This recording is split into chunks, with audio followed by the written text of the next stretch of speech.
Hey everyone, welcome back to the channel. In today's video, I'm going to show you how to see for free who sent you NGL messages. So first of all, just open the application.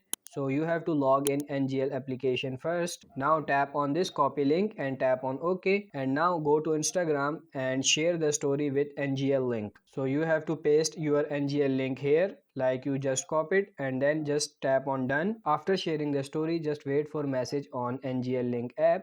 Now go to NGL app inbox and you can see the message is here. Just tap on it. See this receive message here, but I don't know who this person is. Now tap on reply for see this person. Now type any reply message here.